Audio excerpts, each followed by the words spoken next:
Hello বন্ধুরা, আমি স্মিতা। আমার একটা নতুন ব্লগে তোমাদের স্বাগতম। আমরা আজকে যাচ্ছি গুয়াহাটি থেকে গ্যাংটক। আমরা কিভাবে যাচ্ছি আর কি করে যাব সব তোমাদের এই ব্লগে বলে দেবো। আমরা যখন যাচ্ছিলাম খুব বৃষ্টি হচ্ছিল, তাই ওলা উবের র্যাপিডো বুক হচ্ছিল কিন্তু কিচ্ছু আসছিল না। তাই একটা টমটম ভাড়া করে নিলাম। আর টমটমের ড্রাইভারটা এতই ভালো ছিল, আমাদের একদম স্টেশন পর্যন্ত গিয়ে পৌঁছে দিল। আমাদের ট্রেন ছিল গুয়াহাটি স্টেশন থেকে, তাই পন্টল বাজার হয়ে পানবাজার হয়ে রিজার্ভ ব্যাঙ্কের সাইড দিয়ে 1 নম্বর গেটে গিয়ে পৌঁছালাম।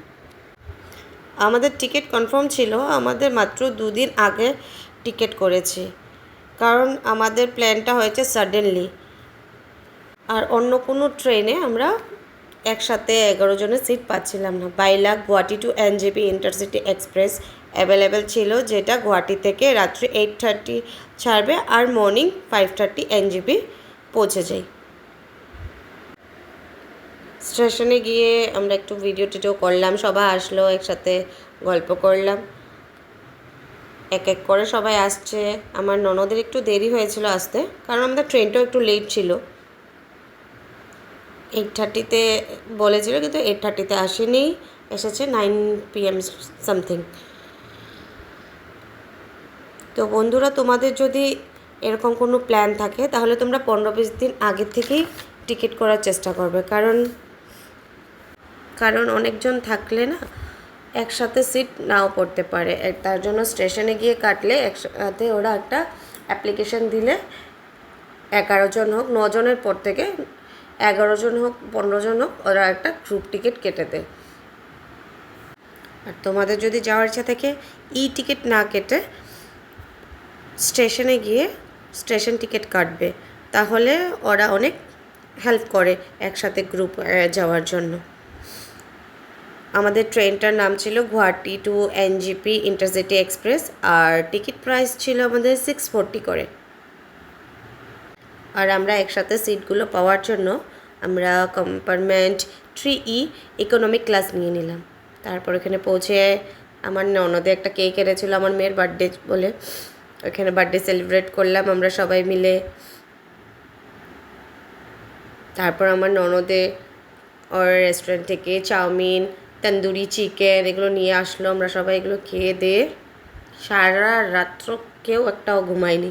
সারা রাত্র সবগুলো বাচ্চা সবাই শুধু গল্প করতে করতেই আমাদের কেটে গেল। ভিডিওস করলাম, সারা রাত্র আমরা ফুর্তিতেই কাটলো। রাত ভরে মোবাইল দেখে মামা ভাগ্নি সব একসাথে, সব মজা করতে করতে আমরা ফুর্তি করতে করতে আস্তে আস্তে আমরা পৌঁছে গেলাম এনজেপি স্টেশন। আমরা এনজেপি স্টেশনে নেমেই আমরা ট্যাক্সি স্ট্যান্ড পেয়ে গেছি। তো ওখান থেকে আমরা একটা মাহিন্দ্রা ম্যাক্স গাড়ি নিয়ে নিলাম।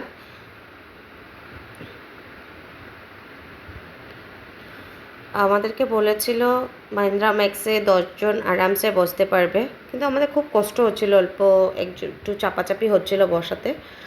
ওরা বলে Mahindra max, tata Sumo, gold এগুলোতে 10-11 জন বসতে পারবে, কিন্তু আমাদের আনকমফোর্টেবল ফিল হয়েছে অল্প, কারণ একটু আমাদের ঘরের মানুষগুলো অল্প হেলদিই ছিল সবাই প্রায়। তো আমাদের অল্প অল্প প্রবলেম হচ্ছিল। আর বাকি এমনি তো ঠিকই আছে, ড্রাইভারও খুব ভালোই ছিল। এই আমরা চলছি। রাস্তাগুলো এত সুন্দর, এত ভালো লাগে কি বলবো, চারোদিকে হরিয়ালি। তারপর আমরা একটা রেস্টুরেন্টে গিয়ে খাওয়া দাওয়া করে নিলাম গ্যাংটকে ঢোকার আগে। সামনের ভিউজটা এত সুন্দর ছিল। আমার ভাইরা যেই সাইডে বসেছে এত ভালো লেগেছে, ওরা ভিউ সিন নিয়ে বসেছে খেতে। কিন্তু ওখানে একটা জিনিস দেখলাম, ওখানে খাওয়ার প্রাইস খুবই বেশি। 4টা লুচি আর তরকারি আমাদের থেকে নিয়েছে 70 রুপিস করে। সামান্য দুধ বয়েল করতে দিয়েছে, আমরাই দুধ নিয়ে গেছিলাম, দুধটা বয়েল করতেও দিয়েছিলাম শুধু, তার জন্য আমাদের থেকে 50 রুপিস চার্জ করেছিল। তারপর আমার দেওর বলে সে এত চার্জ কেন নিবে, শুধু বয়েল করতে দিয়েছি। তারপর একটু কমিয়ে 20 রুপিস সামথিং নিয়েছে, 30 রুপিস নিয়েছে। আর আর বাকি সব ঠিকই আছে, খাওয়া দাওয়াও টেস্টি ছিল, এরা তো খারাপ ছিল না। তারপর তো চলছি তিস্তা নদীর সাইডে দিয়ে।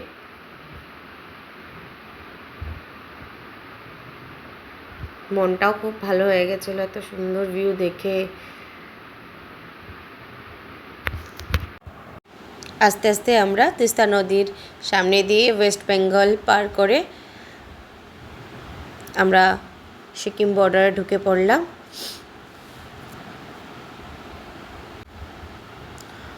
আর যত আমরা ভিতরে ঢুকছি এত সুন্দর ভিউ পাচ্ছি, চারোদিকে পাহাড়ি পাহাড়, নিচে নদী, কী যে অপরূপ দৃশ্য। আর পাহাড়ের বুকে উপরে লেখা সিকিম বলে, কি ভালো লাগছে সিকিম লেখা যে আছে জায়গাটা।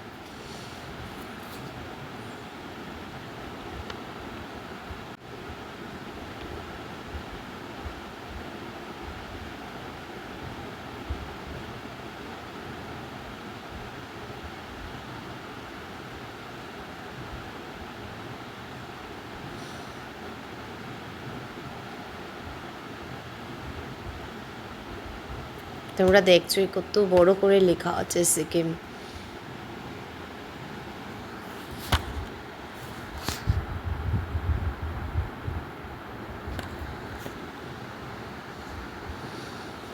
আর একটুকু পলিউশন নেই, এত এত গাড়ি ঘোড়া চলে কিন্তু একটুকু পলিউশন নেই, এত ভালো লাগছে। আর নিট অ্যান্ড ক্লিন প্লেসটা, একটা পানের পিক থেকে শুরু করে কিছু রাস্তার মধ্যে কিছুই নেই, এত ভালো লাগছে দেখে। এত পাহাড়ি জায়গা, এত সুন্দর নিট অ্যান্ড ক্লিন করে ওরা রাখছে জায়গাটাকে।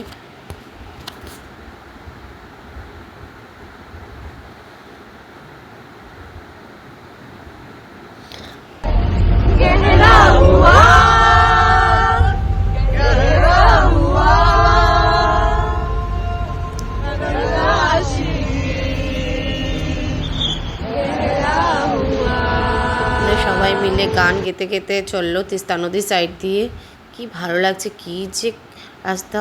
আর একটা টার্নেল পেয়ে গেলাম,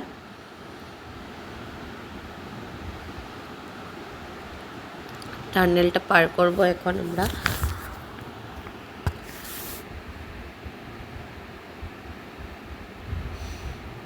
রাস্তাগুলো শুধু দেখো বন্ধুরা, এত সুন্দর না। আমার খুব ইচ্ছা ছিল বাইকে করে আসার, কিন্তু এত বৃষ্টির সিজন, তাই আর বাইকে আসা হলো না, আমরা গাড়ি নিয়েই আসলাম।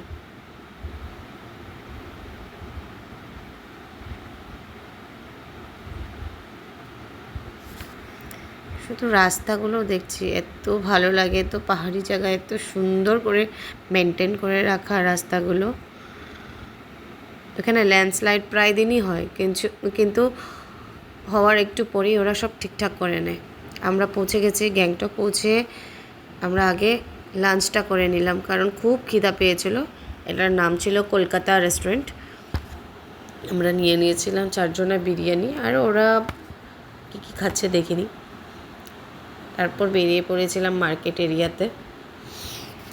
আমি আমার হাজব্যান্ড ফ্রেশ হয়ে সন্ধ্যাবেলা একটু বেরিয়ে পড়লাম মার্কেট এরিয়াতে।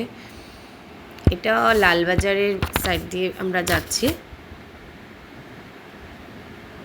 লালবাজারে খুব সুন্দরই আছে, জিনিসপত্রগুলো ভালো আছে। একটু আমরা মার্কেটিংও করলাম, কারণ কালকে আমরা যাব নাথুলাতে। তো নাথুলাতে খুব বরফ পড়ছে শুনেছি, স্নোফল হচ্ছে, তাই আমরা কিছু কিছু জিনিস কিনে নিলাম। আমাদের হ্যান্ড গ্লাভস ছিল না, কারো টুপি ছিল না, তাই কিছু কিছু জিনিস কিনে আবার মার্কেটটার মধ্যে পুরো ঘোরাঘুরি করছে, খুব ভালো লাগছে।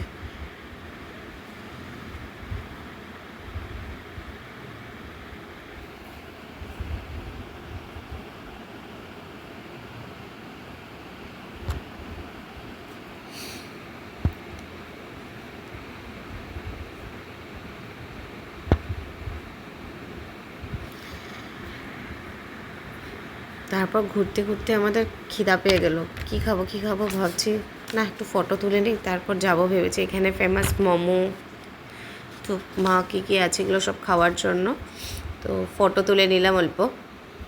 আমরা ফটো তুলে আমার মেয়েকে তো ওখানে গিয়ে পাইনি, ওর বোন পেয়েছে, মানে ওর বাবা মা সব ভুলে গেছে। ও ওর বোন ওরা দুজন সেম এজেরই, তো ওরা দুজন খুব ভালো বেস্ট ফ্রেন্ড।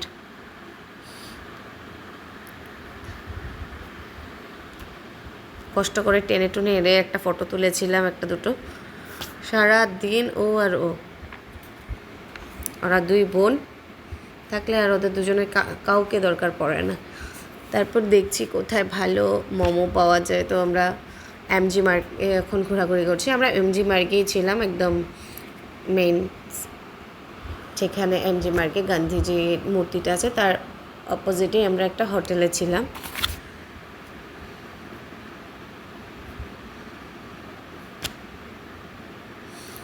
নিয়ে নিলাম মোমোটা এত টেস্ট ছিল না, পুরো জুসি ছিল।